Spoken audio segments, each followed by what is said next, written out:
Hello everyone, my name is Dr. Jessica Ortega and I'm a senior staff psychologist. And why we're all here together today is to talk about students in distress and ways to respond if they're in distress, especially in the nature of the work that you're doing with them. And so today we're going to spend some time talking about that. So I want to talk about what to expect from today, just to give you a general overview. We're going to talk about how to increase your awareness of signs of distress / crisis. We're going to make that distinction in a minute so you know kind of what that looks like. Want to develop response skills for intervention with your students. So you want to know, how do I approach the student? Or maybe you're a little anxious about that, and so how do you work through that? What kind of skills can you use? Want to know how to consult and refer. You want to know your resources. You want to know who you can talk to in the case that a student is in distress. Where do I send them? How do I talk with them? Who can I ultimately refer them to? And self-care for you. This is for you. In your work with your students, that's a lot that you're carrying, but you're also carrying other roles on campus. And so we want you to be able to take care of yourself. Okay? So here's just a basic question just to reflect on, okay? What are your fears, concerns, or worries in helping a student in crisis? Some of us have been in crisis situations and maybe we're great in those situations. Other people are triggered and sometimes paralyzed. So you might identify with some of those things. Crisis happens for all of us. All of us have gone through something. Sometimes it's an existential crisis, it's an identity thing, and sometimes it's a real, like say, natural disaster. There's different situations that can happen in our lives. And so we can all perceive the crisis differently. We react to it differently. And so what I put down here are some of the things that are triggered by us in that particular crisis. So even for all of you, think about a time in your life where you had a crisis, and what were you thinking at that time? What were some of the feelings you were having? What was triggered at that time? What were the behaviors that you were experiencing at that time? Then think about the social support that was around you, which could be family or friends or whomever. What things did they do or say that was helpful? And what things did they do or say that was not so helpful, maybe even harmful in your coping? It's important to think about these things because the student you might be helping is going through a mixture of all those things or some of the things you're even thinking right now. Okay? So let's make that distinction I talked about, the distress versus crisis. It's interrelated. Distress is kind of a dramatic change in demeanor, our routine. It's when we kind of get knocked off our kind of focus and it throws us off kilter and then we're like, whoa, we're back. We're back. Crisis is when it's hard to get back. It's when something has happened and the distress is so extreme, it's so magnified that it makes it difficult to function. It interrupts the functioning of the daily responsibilities. It makes it hard to relate to people. A lot of things are happening. And so this is the piece that we're going to be talking more about today. So I want to pose this question to all of you, and again, to think about this. How would you know if a student is distressed? I keep using that word, distress, crisis. What would you visibly see or hear? What would be going on with a student to tell you they're distressed? Can you tell me? What would be some things that tell you? Yes? Maybe they come to class hungover and they smell like alcohol in their breath and they don't really go out and they don't really drink too much. That's a good one. That's a change from what you know to be true about them. Yes. Noticing any physical appearance out of the norm, like messy hair, hygiene. That's something you can notice, definitely. Yes. If you hear from another source that maybe they're having home life problems or problems with their friends or family. That's a really good example. That can happen. Maybe someone's been showing up late a little too many times and it's been turned into a frequent absent type of thing. Very good example. And I'm going to just throw them all up there so you can visually see them as we talk. You might, as a grad student, see some of your students academically struggling. You might notice that they were once turning in all their homework, they're turning in all their assignments, they're coming to office hours with you. However, now they're not doing that. They're absent from class and you're concerned. Physical appearance, we talked about this, some of the hygiene or grooming changes that can be happening. You may even smell alcohol in their breath that was never there before. Things like that that don't seem consistent with that person. Okay? Some other areas, safety risk indicators. They may verbally or demonstrate something of risk. You're wondering if they're even thinking about hurting themselves because maybe another peer of theirs came to you to talk to you about their concerns of hopelessness. They're feeling worthless. They're saying things like, what's the point? I got an F. I failed this. I'm not going to get into med school. That is worrisome to you.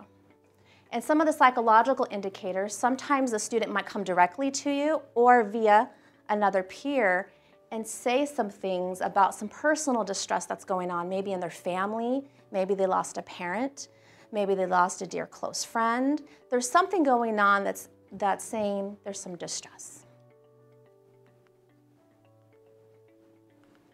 So how would you determine distress? We've talked about the signs, things you can kind of look for. These are some questions you can ask yourself to really hone in to determine if there's distress. Does the behavior that the student exhibits seem out of the ordinary?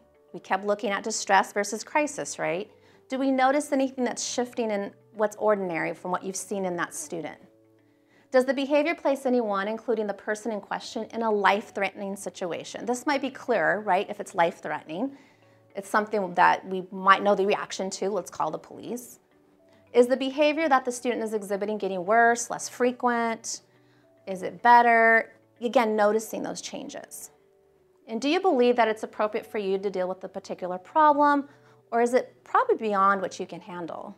You need to know what your limits are. And we're going to talk about that today in terms of your role, knowing your limits, because your role is well defined as a supervisor, a supporter of your student. However, you're not expected to be a mental health professional. You're not expected to assess them, do therapy, any of those things. So let's talk a little bit about this. Let's talk about the actual skills and when you're interacting with that student. And it does depend on your rapport with the student. Either you know them really well or they're just kind of another face in your class. Awareness. What do you observe or know about the student's concerns? Again, going back to the changes, what have you been noticing about that particular student? You're just kind of laying your eyes on them. And when you're doing that, you're paying attention to some of these things. So nonverbal. Nonverbal means what? Body language or eye contact, nodding our heads, attentively listening without saying anything. Okay, even vocalisms, things like that.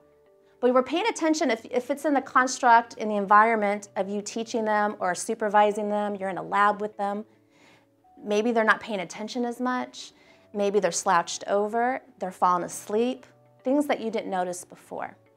You can tell these different things, right? Paraphrasing, concise reframe. So it's taking a large volume of information that they give you. Maybe they're really upset and they're saying a lot of things. You make it very concise, use your own words, and that demonstrates to them that you're paying attention. And reflection. So when you're reflecting back what they feel, again, you're paying attention to the emotional underlying feeling, okay? So you can say things like, you seem upset, or what you just said seems really frustrating to you. It must be really difficult to feel that way. You're really drawing to the emotional label. So let's move on. Once you're kind of attending to them, you're listening to them, you're paying attention, you're paraphrasing, you're understanding what they emotionally could be going through, you want to think about some questions you're going to be asking, right? It depends where their emotionality is. So some closed questions are good when you have a person that's really not speaking as much, they're really lethargic, they seem maybe really depressed. However, open-ended questions could be helpful too. What's going on? How are you feeling? I noticed you haven't come into class. Can you tell me what's going on? Things like that. And as you're talking with the student, you want to summarize their current concern. You've been following them, you've been listening to what they have to say, but all the while you're thinking, what do I need to do? How am I going to help this person?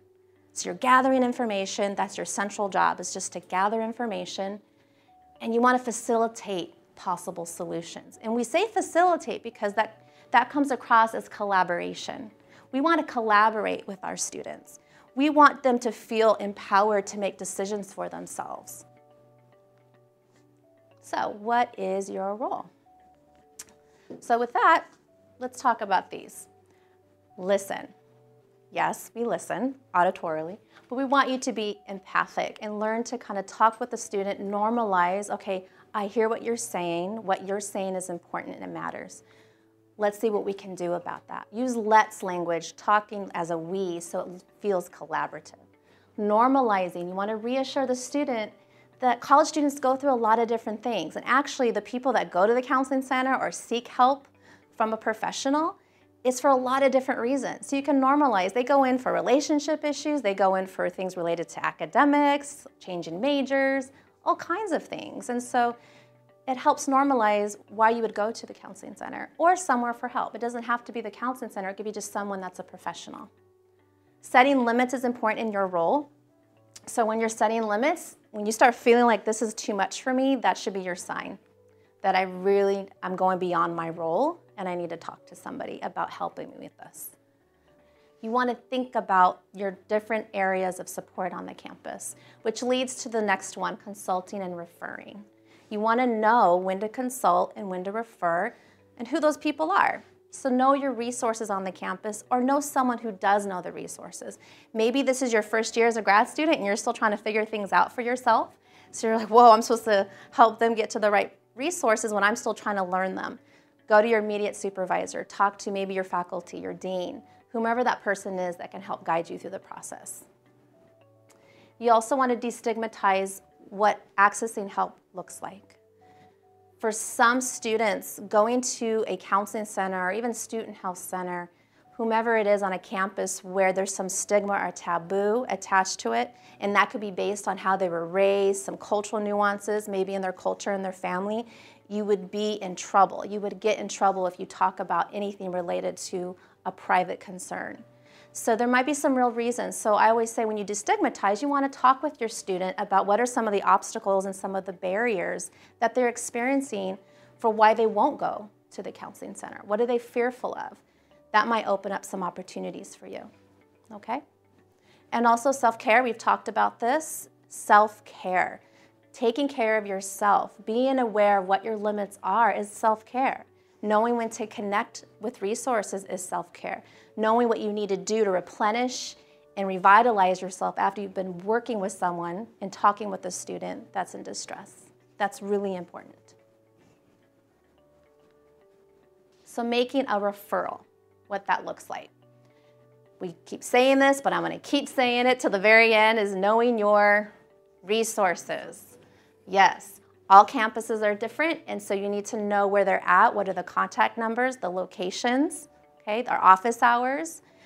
And some of the response assistants can look like campus police. It could be after-hours care. There's some urgent care triage systems on campus. You want to know what those are on your campus. And you can see a lot of that information online. There's a link right here to the Red Folder Initiative that is through the University of California Office of the President, and it provides all the different information across the different campuses. So you just click on your respective campus, and you would find the information of some of the things we've been talking about today in terms of the signs of distress, how you would connect with someone, what are the listing of the resources, things like that. And ultimately, if you do have some suspicion, or there's more than just a suspicion, you've heard a student talk about risk to ending their life, so suicidal risk, or even to hurt somebody else, immediately you need to contact someone. If it's the police, great, trust your gut. If you're accessible to the counseling center and it's within the office hours, call right away. You don't want to hesitate when it comes to that. And so with that, conclusions and final tips that I leave for all of you.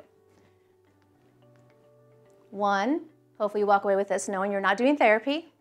This was not a training in therapy, but it was a training on really looking at the early intervention skills that you can use if a student's in distress in that moment. And then ultimately, you're going to want to get them connected. You can make a difference because remember, you are a really important part of the steps for them to get the help that they need. Oftentimes, you're the first person they're going to see and reach out to, or you're just going to be noticing some of these things before any one of us are going to see it. Refer, refer, refer.